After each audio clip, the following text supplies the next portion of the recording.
সেই গণঅভ্যুত্থানের আকাঙ্ক্ষার একটা ভীষণ অর্থনৈতিক রূপান্তরের একটা পলিসি আমরা এই বাজেটের মধ্যে দিয়ে পাবো।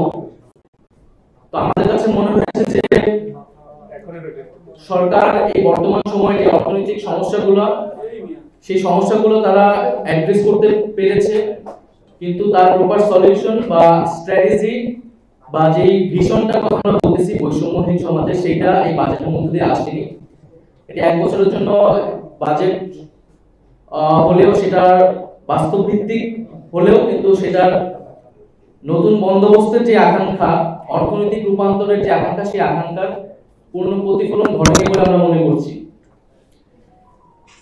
যেহেতু আগের যে অর্থনৈতিক কাঠামো, যে লুটপাটের অর্থ এবং ঋণগ্রস্ত অবস্থা ছিল, সেই অর্থনৈতিক বাস্তবতায় সরকারকে পরিচালিত হতে হচ্ছে এবং বাজেট প্রণয়ন করতে হয়েছে। ফলে সেই কাঠামোর ভিতরেই এই বাজেটটা প্রণয়ন করা হয়েছে এবং সেই আগের অর্থনৈতিক কাঠামোর অনেক ছাপ এই বাজেটের মধ্যে দেখা যাচ্ছে।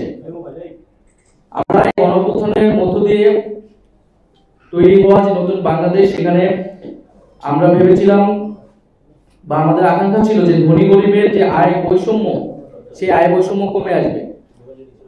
কিন্তু এই বাজেটে আমরা সেই আয় বৈষম্য কমানোর তেমন কার্যকর উদ্যোগ দেখিনি।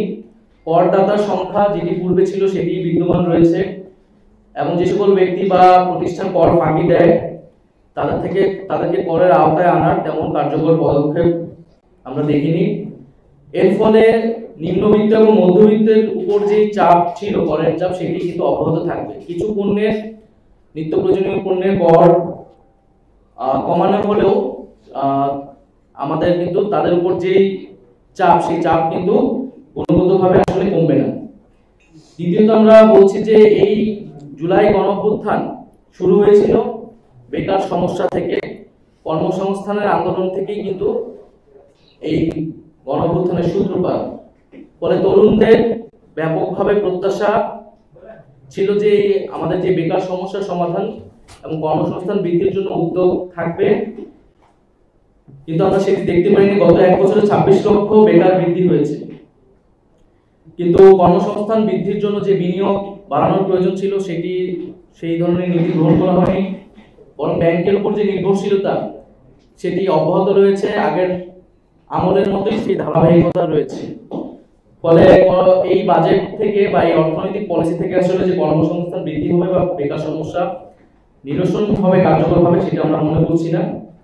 শিক্ষা, স্বাস্থ্য এবং বিজ্ঞান প্রযুক্তি খাতে তেমন নতুনত্ব নেই, বরং শিক্ষায় ন্যূনতম 2% জিডিপি 2% বরাদ্দ থাকাটা আমরা উচিত বলে মনে করছি এই সময়।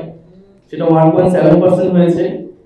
একইভাবে স্বাস্থ্য বা অন্যান্য খাতেও সেই বরাদ্দ বৃদ্ধি হয়নি। আরেকটি গুরুত্বপূর্ণ বিষয় হচ্ছে যে প্রবাসী শ্রমিকদের বিষয়ে আমরা চেয়েছিলাম যে তাদের প্রতি সরকারের নজর থাকবে এই বাজেটে, কারণ এই অর্থনৈতিক ভঙ্গুর অবস্থা থেকে কিন্তু রেমিটেন্স, প্রবাসী শ্রমিকদের যে রেমিটেন্স আমরা পাই তাদের থেকে, সেটা একটা গুরুত্ব বহন করে এই অর্থনৈতিক ব্যবস্থার উন্নয়নের জন্য। কিন্তু আমরা দেখছি যে প্রবাসী কল্যাণ মন্ত্রণালয়ের বাজেট কমানো হয়েছে, সেটি প্রায়